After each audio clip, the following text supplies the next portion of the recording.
Hello, everyone. To start off, I want to welcome you to Global Virtual Tuesdays Together. My name is Jay Candelario. I'm a community associate at Honeybook and Rising Tide, and will be serving as your host today.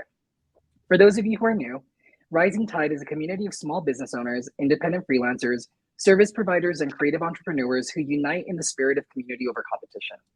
Rising Tide is made up of hundreds of local chapters led by extraordinary volunteer, co-leaders, and chairs, a Facebook group with over 70,000 community members, and educational resources released almost daily, including blog posts, webinars, templates, monthly downloadable guides, and more, completely free for our community. Rising Tide believes an empowered creative economy will change the world. By elevating the voices of independent small business owners, sharing their stories, and building a thriving community, we can support you in your pursuit of a sustainable livelihood. In 2020, when coronavirus shut down our in-person meetings, we decided to take our monthly meetup online. And with an overwhelmingly positive response, we continued to do it again and again, providing an accessible educational event every month. To say thank you for joining us live and to add some excitement to the day, we're giving away a $50 American Express gift card to one attendee. All you have to do is tag at Rising Tide Society and at Honeybook on Instagram stories while you're tuning in. You can share how you're watching or listening, a new learning, or a quotable moment. Now, without further ado, it's my pleasure to introduce our keynote speakers for today. First, we have Gabby Conacher. Gabby is a San Diego State University alum with a bachelor's degree in marketing and Honeybook's social media marketing coordinator. Before her current role, Gabby was a member experience associate at Honeybook, where she learned a lot about the pains and needs of members and independent business owners. She now utilizes that knowledge to create engaging and valuable content for Honeybook audience. Our next speaker is Akua Kanadu. Akua is a storytelling strategist and social media educator based in Minneapolis. She empowers and equips entrepreneurs with personalized storytelling strategies that seamlessly integrate their brand and elevate the message they were always meant to share on social media. She is also currently the social media manager for the Rising Tide Society. So ladies, I will pass the stage over to you. I will stay just monitoring the chat for any questions anyone may have about any topics regarding social media. So feel free to drop those in and we'll get to those after the keynote. There you go. Thank you so much, Jay, for that introduction. So I guess, Gabby, like, how would you like to move forward? I know we discussed some talking points, and so we can move forward with that. And also, too, if you guys have questions, don't be afraid to just add them right now in the chat, and we can also go through and talk about it. So I guess one of the first things that we can talk about is social media fatigue. I think right now, especially since 2020 into 2021 and 2022, it has been very exhausting, to say the least, with us having to consistently show up and just do what we do every day. And so I think social, and also to the way that we have been consuming content, I feel like is also been very, very exhausting. And so let's just talk about really quick for how we can manage social media fatigue. So Gabby, do you want to go first with that? Then I can bounce off of you after. Yeah, totally. Yeah, I think, like you said, social media fatigue is a real thing, especially with like everything going on in the world, and it can be a lot. And so I think that for me, one of the big things is just really planning ahead and like batch creating my content. So I think that if you plan ahead, like whether it be 2 weeks or a month in advance, if you can just think about like what you want to create for the upcoming month, and then just create that ahead of time, it allows you like the time to just like create everything at once. And so you can kind of just like get it all done at once, plan, like schedule it, have it planned, and then you're not scrambling at the last minute to get stuff together. And then that just like takes the stress off of you. And then you're not always having to like be on social media, creating things like, you know, on the fly. So I think for me, that's the biggest tip, is just really getting ahead of it and creating as much of your content at once as you can. And then to that point, I also think that repurposing your content is a really great way to avoid social media fatigue. Like, you don't need to create an original piece of content for every single platform you're on. And when you like repurpose your content, it just saves you time. You're not having to like think of brand new ideas for every single, like for Twitter and Instagram and TikTok. So I think that's a big one as well. And then I think also like it's totally okay to set boundaries too. Like you don't need to be on social media all the time. You also don't need to be posting like 7 days a week. So I think, just setting really clear expectations like or boundaries for yourself about what you can realistically do with like while still, taking care of your mental health and give yourself space to like step away from all of that. Yeah, I think those are some really, really good points. I think one of the things that I always like to share with people is that social media is supposed to fit into your life, not the other way around. Not the other way around. I think sometimes because social media plays such a huge part into our business that we can easily allow it to really dictate a lot of various areas of our life. So really just managing social media fatigue, like I'm very intentional with the time. So again, putting boundaries of like, okay, like right, especially since you and I, Gabby, we spend a lot of time on social media as managers, especially for RTS and Honeybook. So there are times when I am creating content that I have to be on social media. So I have those time boundaries. And then there are times when I am consuming content. And then when I am consuming content, I make sure that whoever it is that I'm watching on social media, I'm super intentional about that of like what I'm taking in. So for even on my own personal too, on the personal side of my business, like there are people like, yeah, we are friends. I've seen them out in different business and networking events, but we don't follow each other on social media, right? Because right now I just don't want to get into like that comparison space or, feeling a certain type of way, right? Like it's easy as business owners to have imposter syndrome. So yeah, I honestly follow and unfollow people that don't make me feel the greatest. Though there's nothing that they're doing intentionally, whatever, they're just doing their thing. But there can be times too, like I said, that comparison can easily creep in. And so that's kind of how I manage social media fatigue is like what I'm consuming, putting time constraints and boundaries of when I'm preparing content, when I'm consuming content. And so, yeah, those are some of the things that Yeah, I do. that's such a good point. I do the same thing. I'm like very, I guess, yeah, intentional and like picky about who I follow. And if there's like, yeah, if you find yourself comparing yourself or just someone that, yeah, isn't like adding positivity to your feed, then like I have no problem just unfollowing or muting. And I think that's, yeah, such a great way to combat that as well. Yeah, exactly. Like Love it's so that. easy now to do that. So like don't feel Yeah. ashamed, folks. All of us do it. Because I know some people like feel guilty and it's like they're Yeah. not gonna know. So just do your thing. I do want to answer this really quick question because that one I feel like it was really good and people voted. But because Reels and TikTok sounds and transition. Oh, sorry, let me go up. I thought LaShonda asked one too. There's a whole bunch of questions coming in. Sorry, but because Reels and TikTok sounds or transitions are constantly changing, how do you plan those in advance, or do you get an idea what to use a trending sound? That was not the question I wanted to answer. I'm not going to lie, but let's talk about it since that's right. So how do you use like trending sounds and audios and stuff? I think that, yeah, I think I think the trends and stuff are so fun to jump on, but you also have to be obviously timely. Because if you're late, then it's kind of like people have already seen it and it's not gonna like, I guess, do as well. So I think, yeah, just like, spending time kind of just like scrolling, seeing what's like currently trending and whatnot.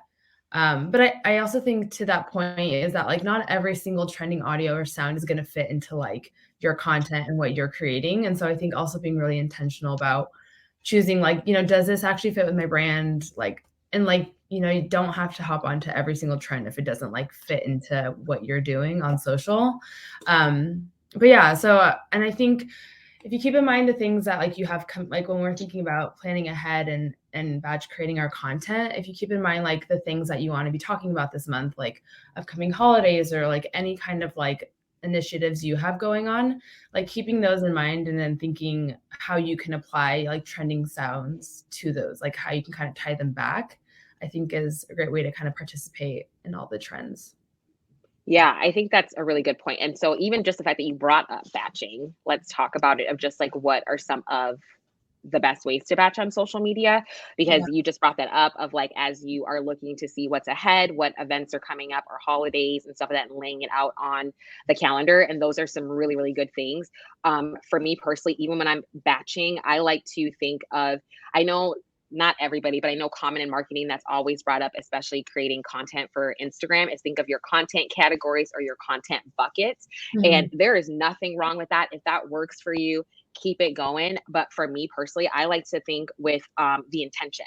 what's the intention behind the content that I'm creating? Am I looking to inspire? Am I looking to educate? I think for me, that's kind of given me more of a freedom, because I've noticed when we kind of stick more into content categories, you kind of sometimes put yourself in a box. It's easy to. And so, you know, again, like social media, like we have the freedom to show up however we want to. And so I just really think about what is the intention behind the content that I'm creating. So that's how I implement too, even with batching.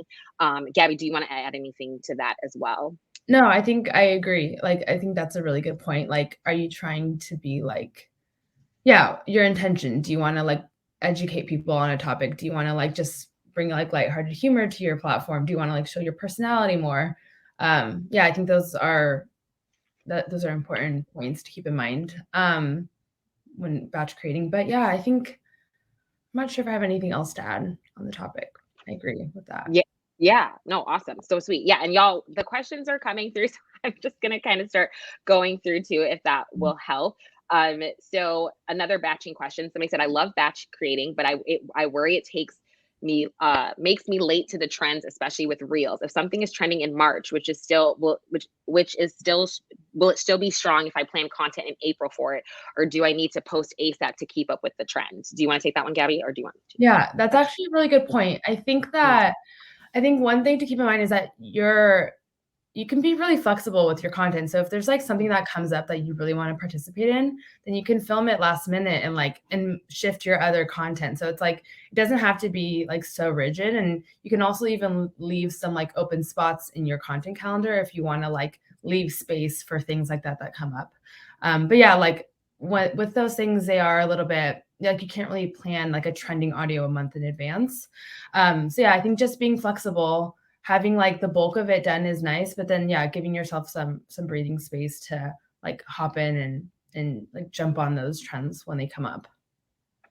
Yeah, and I think too, in the point with Reels, the Reels algorithm is just not as advanced as TikTok's algorithm.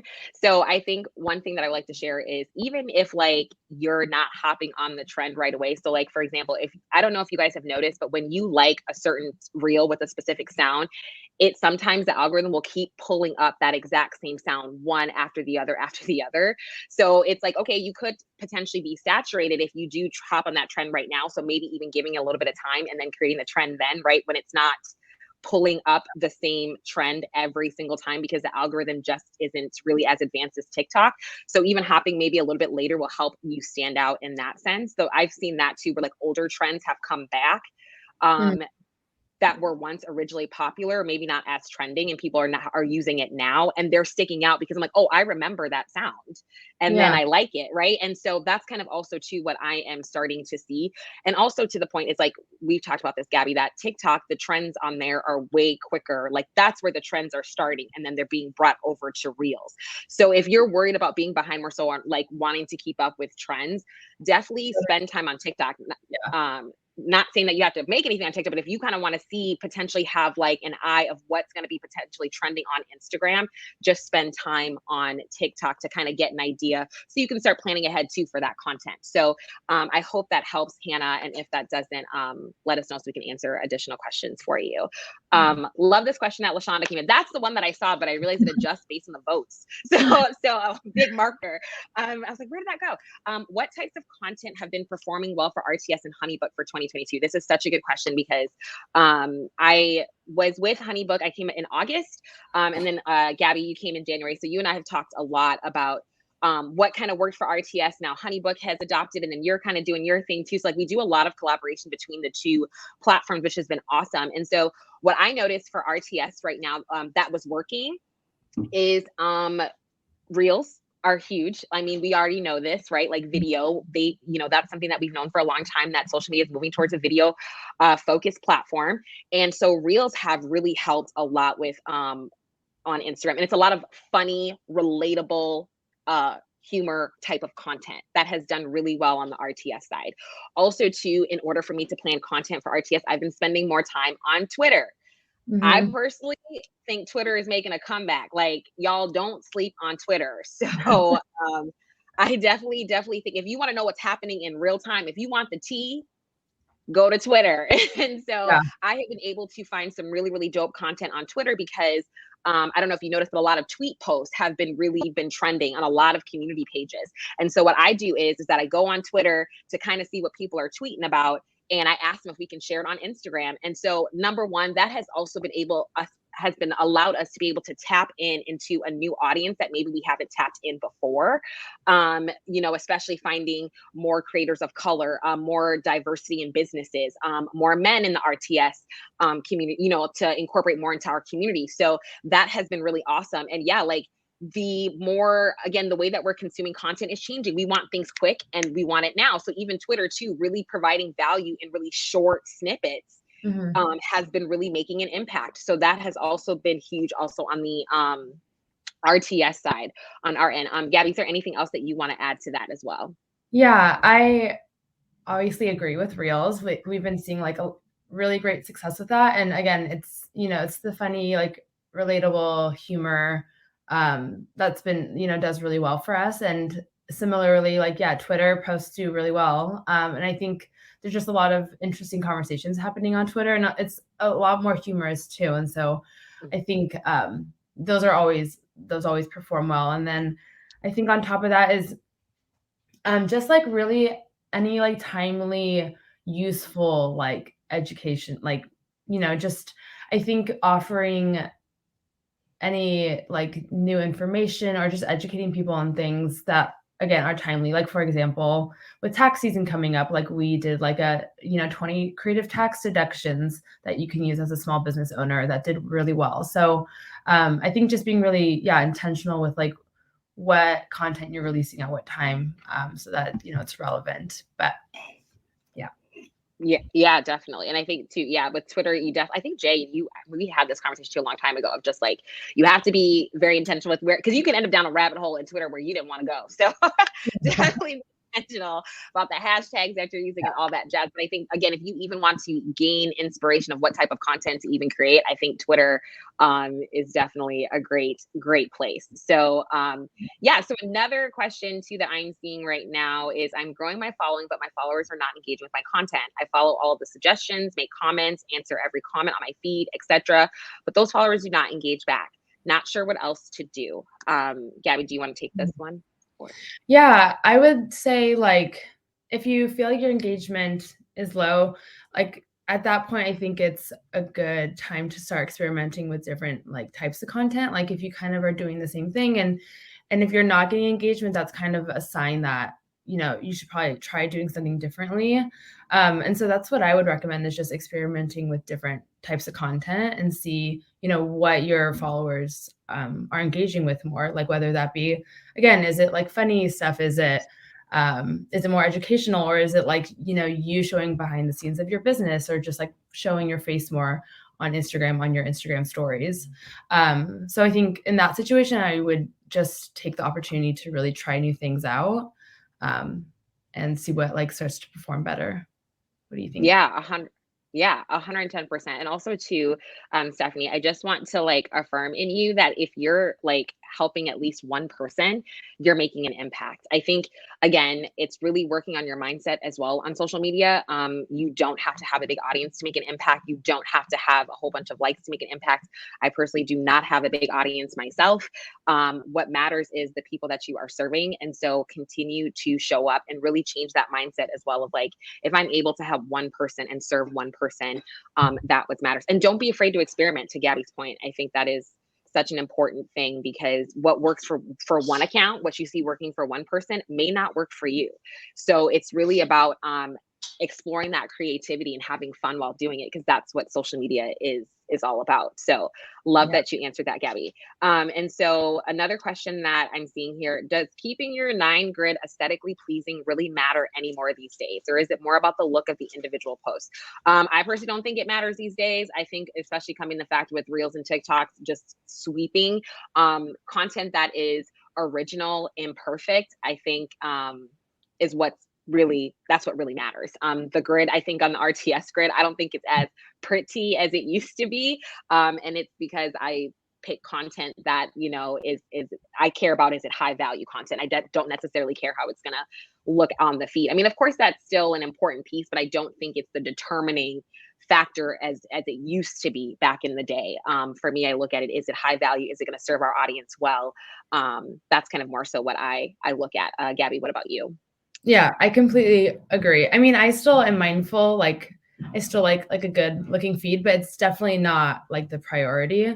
So yeah, I don't think it's really as relevant anymore. And like you said, I think people like more like real, unedited like content, and it doesn't need to be so curated anymore. Yes. Yeah. Agree. Okay, so somebody else asked, for somebody managing multiple social media accounts, what are some good apps and tools to help stay on top of everything? Planoly. I love Planoly, so that's a good start.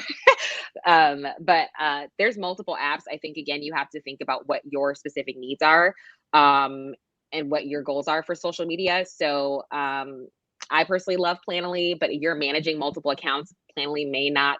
Depends too, like is like these specific clients using more than one platform, right? So then later could potentially be a good option, or Sprout Social, Hootsuite, where you can manage multiple accounts at the same time. Again, so really just think about what some of your goals are, and what the needs are of your clients, and also too for you.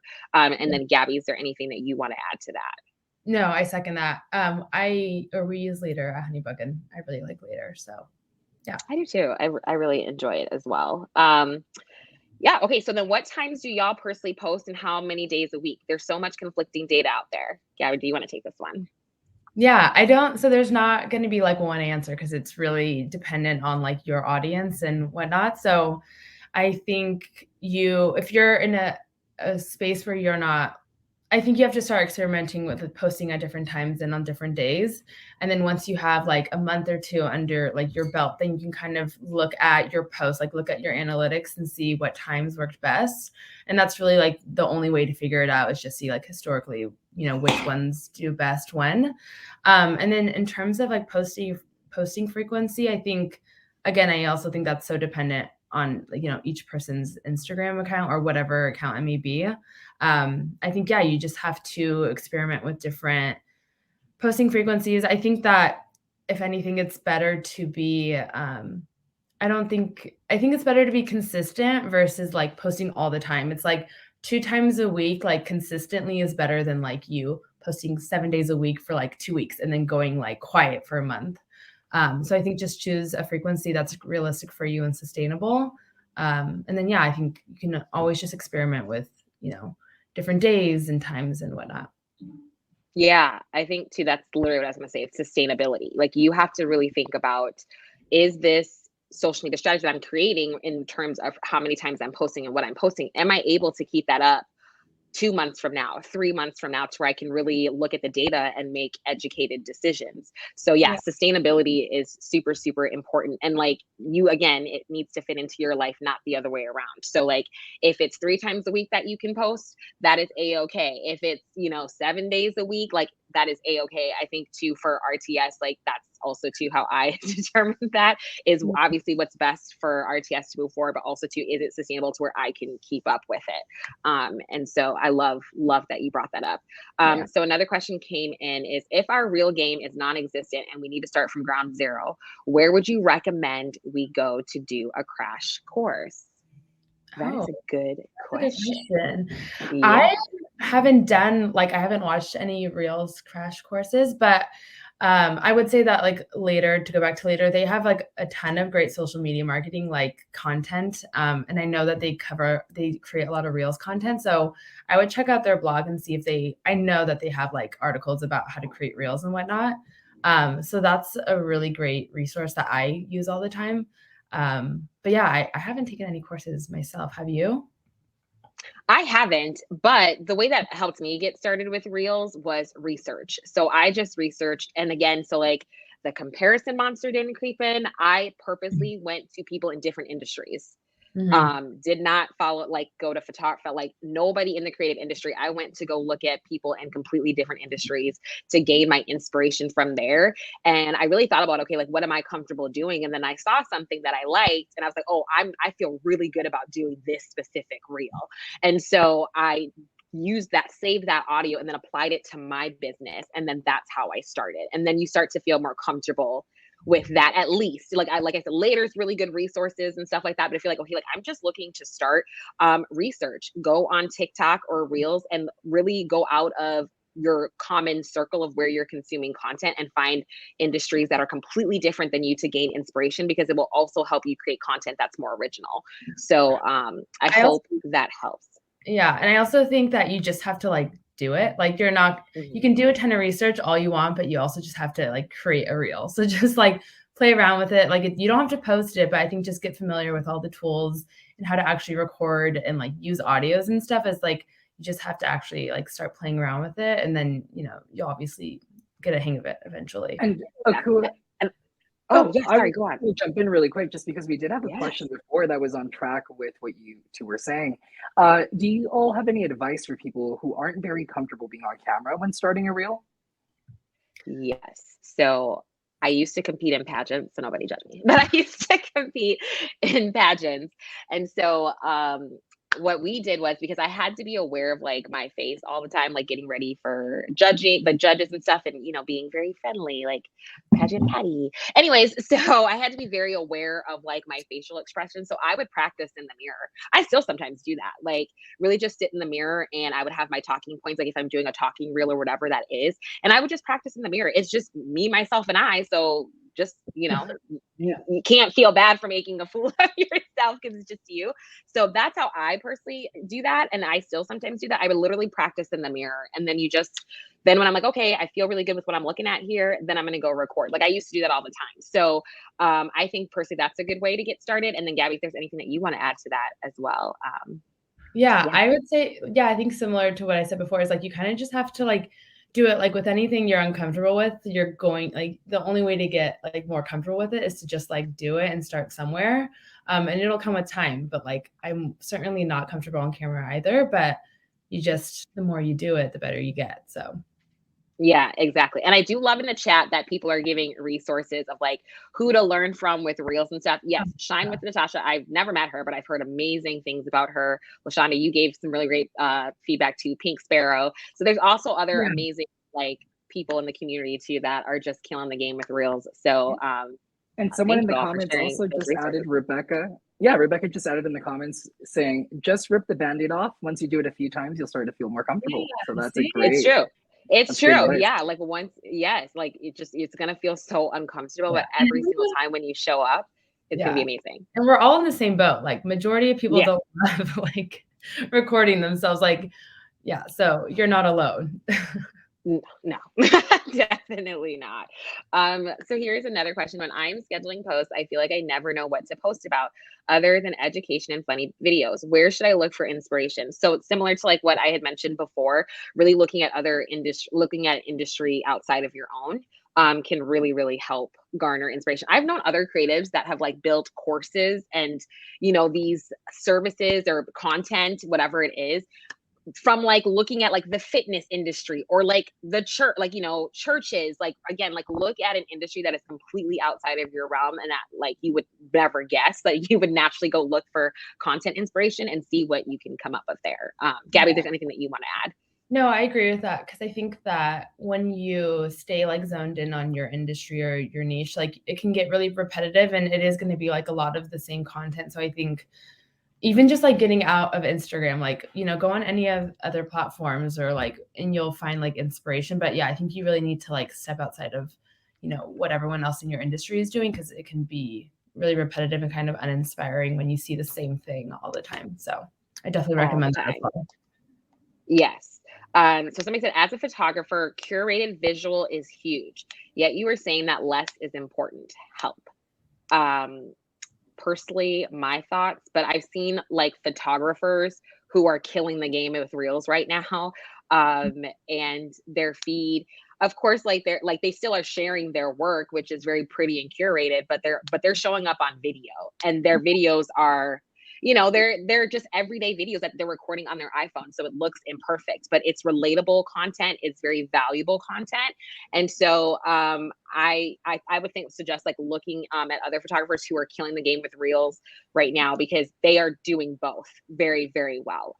They're posting Reels multiple times a week and then sharing their photos as well. Yeah, I mean, I think that's a good point, because obviously photographers, you need them, like that's like a visual, like aesthetic, job. So, I mean, you can also create like Reels cover. Like if you're worried about like your grid not being like pretty, then you can create like Reels covers. I know like some photographers will like put a photo of like that they took as their cover, so that you don't see like the actual video when you're just looking at a glance. So yeah, that's like something to consider if you're wanting it to look like aesthetically pleasing. Yes. And again, like for a lot of photographers that are really like doing well with Reels, again, they're really providing value to their audience. That's front and center. And the fact that they're getting engaging content and people are loving it just shows like people aren't as worried about things being pretty as we think they are. So I hope that helps, Kenny. If you have any other questions, let us know. What's the best way to introduce your new business from previous business audience? I'm kind of confused by that question. Or is it just me? Or can somebody explain it to me? Or Gabby, do you understand the question? I like don't know where the questions are. Can you restate the question? Oh, yeah. No, you're good. What's the best way to introduce your new business from previous business audience? Oh, okay. So you now have launched a new business and then okay, got it. Sorry. So you've now launched a new business. And so now you want to introduce it to your current audience. If I'm understanding that correctly, when you want to do that, start talking about it. Start sharing the story behind it. Obviously, I'm a storytelling strategist. And so like stories are huge. Like storytelling is just so important.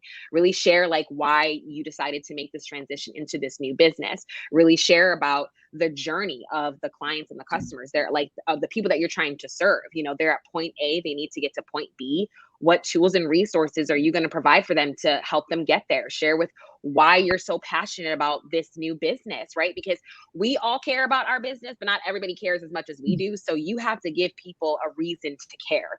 And the only way to do that is start talking about it and start sharing the story behind that. And the reason why I love storytelling so much is because it truly does like the heavy lifting for you. You can really sell easily off of the platform. You can build a loyal community who follows your journey. And so I just start talking about it. I think that's going to be the biggest piece. Like, don't put constraints on yourself. Just start talking about why you started this business. Gabby, is there anything that you want to add to that? No, I mean, I agree with everything you said. And then I guess I don't know if you have like different platform, like pages for this business. Like, is it under one roof? Is it like separate? If it's like separate, then yeah, I think it's a good idea to like promote it on your other channels so that you can drive like the current followers you already have to your new pages. But yeah, I would second everything you said, Akua. Yeah. Awesome. Sorry, that was like really awkward of me. Sorry. But anyways, okay. So is there any value in deleting ghost followers in 2022? What do you think, Gabby? I mean, there's not really any point of like a ghost follower. So I think that getting rid of that is just going to like keep it to just like your actual engaged followers. Yeah. But I don't know. I've never like explored really getting rid of like ghost followers. What do you think? I did, and I hated it. It takes a lot of time because I helped an account remove a whole bunch of spam, like old accounts that like hadn't been used in years because they had a large audience, but their engagement was so low. And so that was kind of when talking about removing ghost followers was like really trending. I didn't really see like a big uptick in their engagement. So like, I don't necessarily see if because it's very tedious, y'all. It takes a lot of work. And if you remove too many, if you choose to remove ghost followers or like remove inactive followers from your follower list, if you remove too many at once, Instagram will lock your account. And I know this because I just was like, I'm pretty sure Instagram, I don't know how often, like, don't they go in and kind of like remove those accounts however often anyway?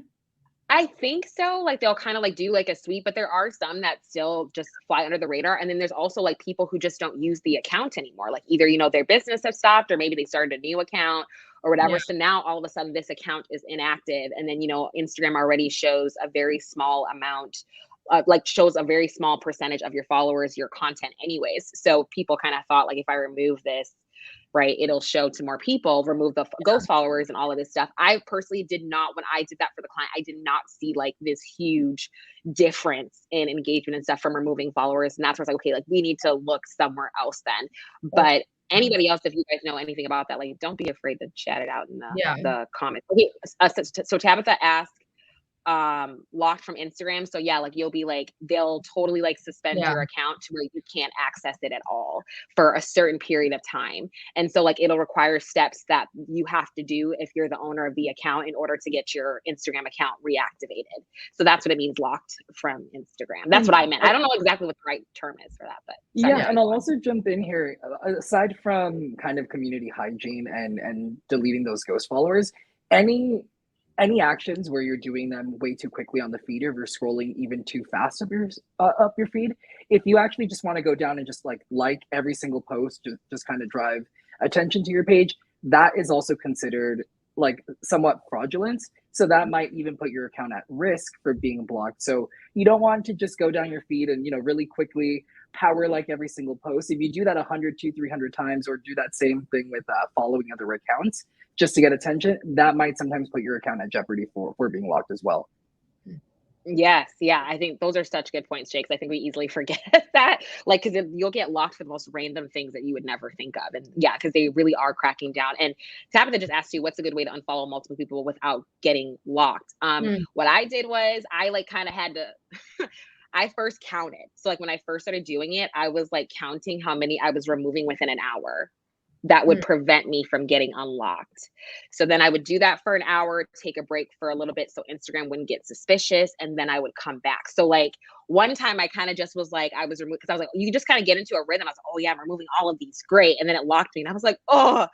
So, but again, I don't see the value in that. It does take a lot of time. It's super tedious. And I just don't think the reward is honestly worth it. So, but that is the way that I did it to make sure, because you're doing it by hand. There are third-party apps. I would never suggest doing that because they are not approved by Instagram. So again, you're going to risk your account being locked. So that's something that I just don't see the value in taking the time to remove ghost followers. So yeah, I hope that helps.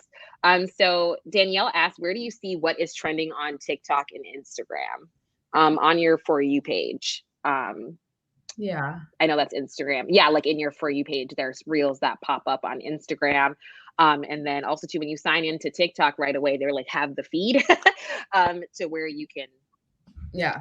That's you right, honestly right? just Yeah. you just have to like scroll. Like it does you just have to like spend some time on the app. But yeah, the For You page will show you all the trending sounds. So you definitely just have to, spend an hour or so on TikTok. But set a timer so you're not there longer than that, because that happens to me. Yes, that's true. When I'm scheduling posts, I feel like I never know. Oh, that question was already asked. My bad. Okay. I heard that we should not ever be following people who are not following us. I follow 4K people and I have 3,100. Oh, wow. That's a lot. Sorry. Numbers. I'm not good with them. Followers. Is there importance? A very large number, 3,100K followers. Is there importance to stopping following those that don't follow me? Is there an easy way to do it fast? I don't think. What do you think, Gabby? Yeah, I don't know. I don't know if that's really that like important, like who's following you, who's not following you back. But in terms of like unfollowing people, like I think it is good to be, I guess, intentional about like who you follow, like following people that are like relevant to your industry or like, whatever it is you're doing, and people that you actually engage with.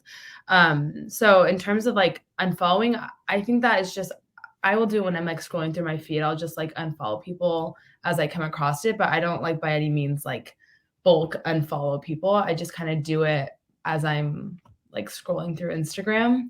But I don't know. I don't know if there's much about like following people who don't follow you back. What do you think? I don't like my criteria for following somebody. It's like, is their content engaging? Is it valuable? Do I feel good? And if I feel good looking at their account, I'm gonna follow them back. So that personally is for me.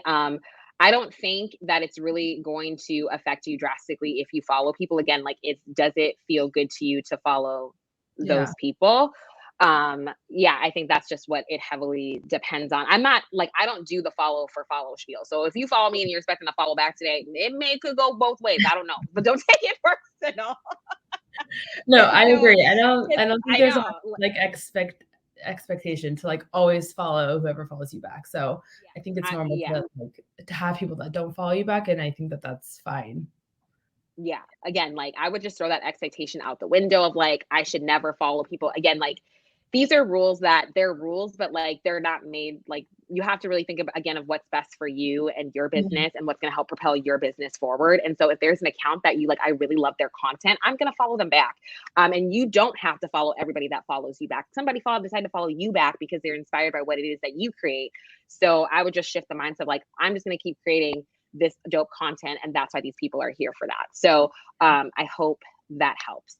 Okay, so link list, i.e. link tree versus a singular link in bio. Thoughts?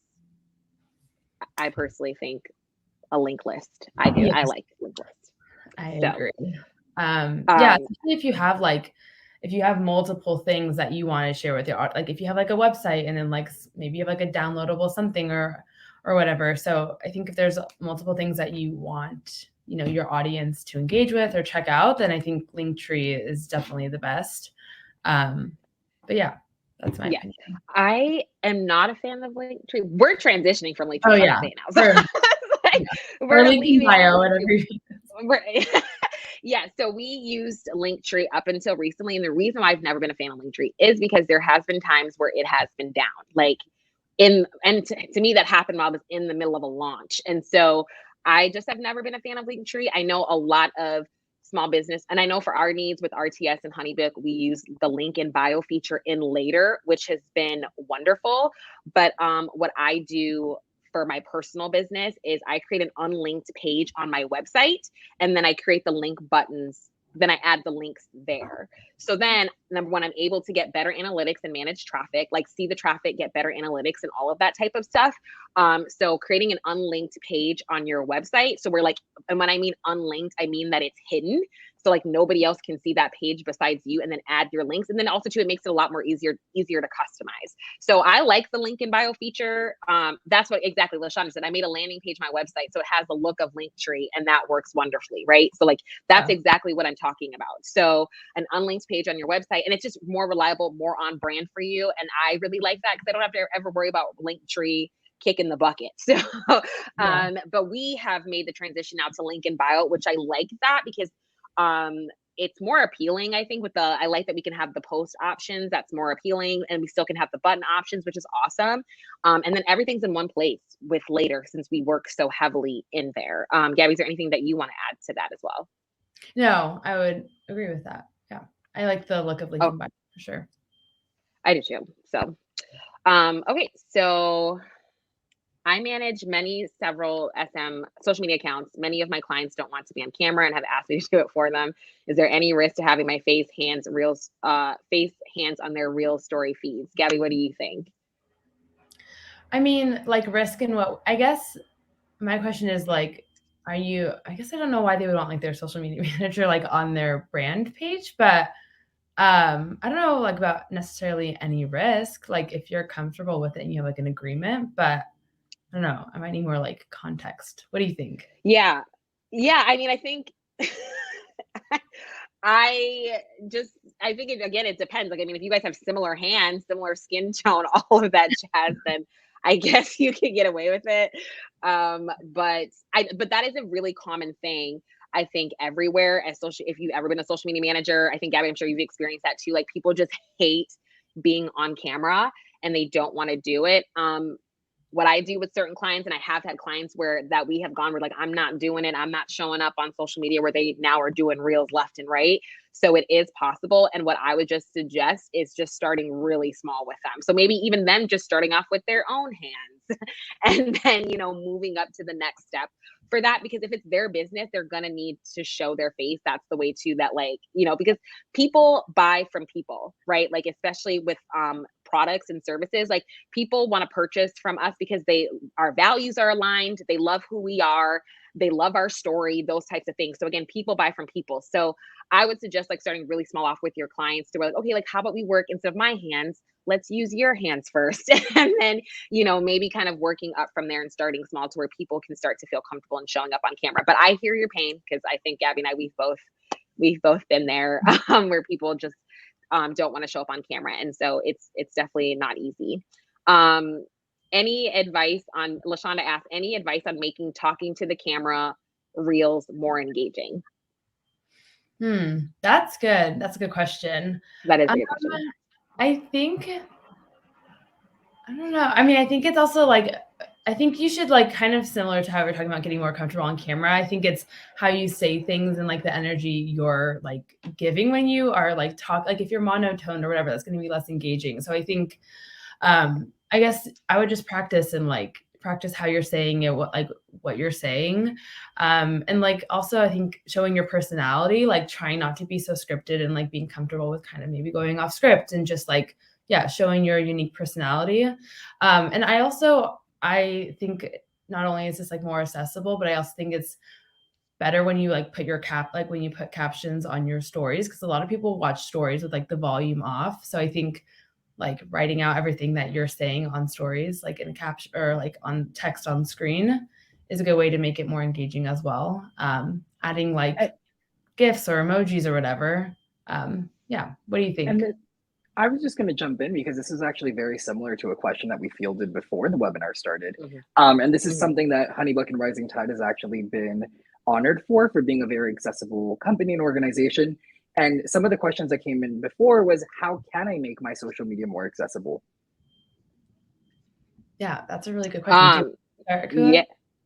Yeah, I mean, the closed caption feature that's now been added to stories on Instagram has been wonderful to where like it can transcribe your audio. I think that is super, super important because most people don't listen to their stories with the audio on, and then also just to be more inclusive. We also at the Honeybook and Rising Tide, we do photo descriptions, video descriptions, graphic descriptions, where we actually write out the description of the post so people are able to access the content that way. So those are some really great ways to be more accessible. Gabby, is there anything else that you want to add? I can't think of anything. Yeah, I think when if you're like creating a graphic or whatever, any content that you create, I think it's really important to be mindful of like the colors and the fonts that you're using. So like, you shouldn't be using like white font on a yellow background, or like using really thin or like really cursive-y font. Like just being very mindful when you create that is a big thing as well. So you want to have like a lot of contrast, in your graphics, and like text that's like, large and easily, readable. That's something to keep in mind as well. And then, just like including, and then also with like hashtags, we use camel case so that the hashtags can be more easily like read. And that's when you capitalize like the first letter of each word. Yes. And Kate shared that with me. I didn't know. And I was like, oh, so now that's how I type in all of the hashtags, which I think makes such a huge difference. And even back to your question too, because before I forget, LaShonda, how to make speaking more engaging. All of those points are super good too. And I thought too, maybe wrapping things up in a story. Because you know how many times when you've seen reels that like have gone viral, like, okay, story time. And they like, all of a sudden start sharing and you're like hanging on, right, for part 2 and 3, whatever. So even like, if you want to make talking to the camera much more engaging, how can you possibly wrap it into a story to where like people are interested and want to know the ending of it, right? Taking people on a journey. So I hope that helps. I just wanted to say that before I forgot. But all of those points too for inclusivity are so helpful, and they're so important. So that's something I have enjoyed working with RTS and Honeybook, is that like it's a great reminder of like us always putting people first and being inclusive. So yeah. And I'm just going to jump in really quick. Just to the point that Gabby made about camel casing those hashtags, a question just came in about whether hashtags are still a value or a good thing to use nowadays. I think they are. I mean, we use hashtags on Instagram. I also know hashtags are really big on TikTok, especially on TikTok. That's like where you find a lot of like trends, or there'll be like trends attached to hashtags. And then same with like Twitter. So I think that they are definitely relevant. And there's like platforms, like for example, later they'll give you like analytics on your hashtags so you can see which ones are performing, like how much, like, you know, how many like views a certain hashtag got you or whatnot. So yeah, but I don't know. What are your thoughts, Akua? I personally don't, I have not seen value in them anymore. So I know but again, right, it depends on accounts. So because I remember I saw, I think we had a discussion about this too. This was a while ago in our meeting because there was an account that we follow on RTS. Love her content. I can't think of her name. Jules, I think her name is. But she did an experiment like were hashtags still a valuable thing. And so what she did, she posted more hashtags, was much more intentional with them, and then she saw it had heavily improved her account. I was like, all right, we're gonna do this in RTS and let's see how it goes. It did not improve our account. It didn't help on the RTS side. But again, right, that goes to the point of experimentation, you guys, of what works for one account may not work for you. And even to the point of Gabby, like you must be seeing hashtags be very beneficial on the Honeybook side, but on the RTS side, I'm not seeing them as heavily beneficial as they used to be. So again, it's really just all about experimentation. And your business goals and what it is that you want to accomplish on social media. So if you're wanting to see if hashtags are going to be valuable for you specifically, then I would absolutely experiment. I would totally experiment for 30 days and then keep track of that. And then you can make that educated guess if for your account and for your business, are hashtags going to serve you better? Yeah. Yeah. And so to build off of that, with reiteration and with trying new things in social media, one of the questions that came in is, there's so many metrics to track. Which do you pay closest to? And I think that this would be a great way to plug in how to measure that success ongoingly while you're experimenting. Yeah, I think this is another question that I mean, I kind of hate giving this answer over and over, but I think it's really dependent on like your business goals and your business, like in terms of what metrics are most important. I think that one metric that's, you know, relevant regardless of your industry is going to be like engagement. So it's like, you know, are people liking, commenting, sharing on your posts? So I think that that's, you know, relevant regardless. So I think, you know, keeping a close eye on those, seeing, you know, similar to what we were saying earlier, keeping a close eye on like what content is resonating with your audience the most, your engagement is a really good indication of that. So I think that's a very important metric. What do you think, Akua? No, I agree to everything that you said. I think, again, it really just depends on your social media goals and what it is that you're trying to accomplish. Like if you are looking for if you're trying to, because right, there's different seasons of marketing. So if you're just wanting to market specifically just for visibility, right, for people to know who you are, you might look more at, likes and comments and stuff like that. But if you're looking to convert, you might look at profile, like, link in bio clicks, those types of things, which they're all very important, guys. So, but my point is really think about what your goals are. And then that's where you would focus on the analytics that you need to focus on. And ask yourself, is that serving you? Yeah. Like, especially if there's like a certain CTA, like an action you want your audience to take, like keeping a close eye, like, are they actually, taking the action that you're asking them to? So again, it depends on your specific goals, what you're trying to accomplish. Yes. Jay, are there any other questions that came in? Otherwise, there's a few more that came in the chat. So I just wanted to double check with you. There's one more that we have, which was consistency versus quality over quantity. So someone's asked, I've heard mixed messages. Some folks have said that to trick the algorithm, don't always post on the same day of the week. I've also heard that quality of content is better than posting every day. They're a bit confused. What would you two say? Quality over quantity, 110%. That's definitely quality over quantity. And like I said earlier, it's just, and consistency is important, but like, again, it doesn't have to be like 4 or 5 times a week. It's like, I think it's better to create 2-3 really amazing, like high quality posts a week and to do that consistently than to just post for the sake of posting. And in fact, I think when you overpost, that can actually hurt. Like you can lose followers, or it can like worsen your engagement when you're just posting for the sake of it. So I think being very, very intentional with what you post is really important. And it's not so much how often, but it's like what it is that you're sharing. Awesome. And then, so we are coming down to the last 5 minutes of the webinar. So let's just try to knock out these 2 last questions. Someone asked, what do you think of resharing content on your feed? There seems to be some discussion around the fact that content gets misattributed or lost this way and original creators don't benefit. What do you two think? Let's talk about it. You know, this has been a really big thing in our industry lately, and especially as Reels and TikTok has taken off. And you know, I think if you are going to reshare content, number one, you need to be asking. I don't even know why people are still resharing things and not asking. You need to ask them, can I please reshare your content? We do that at Honeybook and Rising Tide. We introduce ourselves. We share who we are, what the purpose is of what we do. We share that we love this specific piece of content and why we love it. And this is the reason why we want to share it with our community. We make sure to, specifically with Reels, for example, we make sure to tag them in the first line of our caption so that they see it right away and that they're tagged. But also too, I think that we need to be doing a lot better with tagging, because a lot of the sounds are getting lost, right? Because we see a sound like, oh my God, I'm going to use it, but we don't know who the original creator was.